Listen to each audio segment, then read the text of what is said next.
ঠিক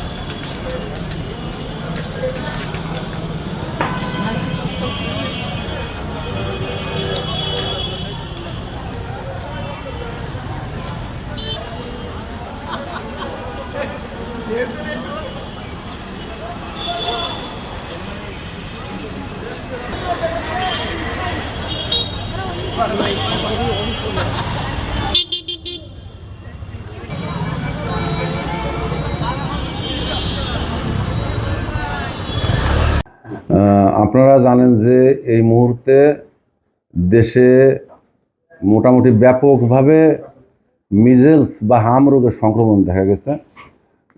সেক্ষেত্রে আমাদের সাতক্ষীরার প্রেক্ষাপট যদি আমি বলি, সাতক্ষীরাতে আসলে ঠিক সারা দেশের মতো ওই রকম ব্যাপকতা নাই।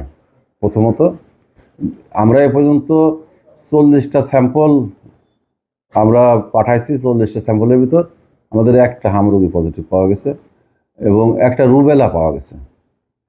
আমাদের প্রতিটা হাসপাতালে আইসোলেশন বেড, আইসোলেশন ওয়ার্ড তৈরি করা হয়েছে, মানে সাধারণ ওয়ার্ডের থেকে একেবারে আলাদা।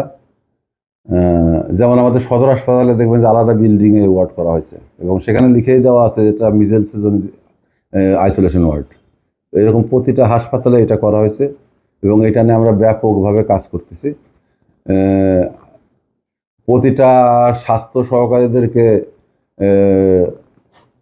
বলা হয়েছে যে তারা যেন বাড়ি বাড়ি পরিদর্শন করে সন্দেহজনক হামের রোগী যারা আছে তাদেরকে যেন স্যাম্পল নিয়ে তাদের স্যাম্পল পরীক্ষার ব্যবস্থা করে। এটা শনাক্তকরণের জন্য মানে মিজেলস নিয়ন্ত্রণের জন্য এটা কাজ করবে।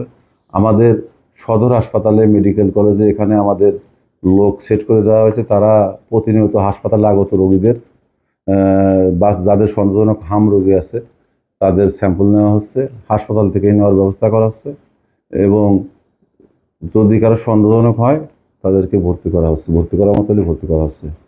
এছাড়া আমাদের প্রতিটা উপজেলা সহ সদরে প্রত্যেক উপজেলা স্বাস্থ্য ও পরিবার পরিকল্পনা কর্মকর্তাকে নির্দেশ দেওয়া হয়েছে যে বেসরকারিভাবে যে সমস্ত চেম্বারগুলোতে শিশু বিশেষজ্ঞরা প্র্যাকটিস করে সেখানে আমাদের লোক থাকবে এবং সেখানেও সে ডাক্তারদেরকেও জানানো হয়েছে এবং আমরা একটা গ্রুপের মাধ্যমেও তাদেরকে প্রতিনিয়ত সুপারভিশন করতেছি। যদি কোনো এরকম সন্দেহজনক কোনো রোগী যদি আসে তারা সেটা আমাদেরকে জানাচ্ছে, আমরা সেই বাচ্চার স্যাম্পল কালেকশন করতেছি। মোট কথা আমাদের যে নেটওয়ার্ক আমরা তৈরি করছি হাম প্রতিরোধের ব্যাপারে, এই নেটওয়ার্ক এমন কোনো জায়গা নাই যে জায়গাটা কাভার করতেছে না, প্রত্যেকটা জায়গায় কাভার করা হচ্ছে এবং আমরা দৃঢ়ভাবে বিশ্বাস করি যে আমরা যেভাবে কাজ করতে পারলে আমাদের সাতক্ষীরাতে হামের মহামারী কোনোভাবেই ওইভাবে বিস্তার লাভ করবে না। যারা পজিটিভ পাওয়া যাচ্ছে তারা বর্তমান অবস্থা কেমন? সে এখন সুস্থ, কোনো সমস্যা নাই।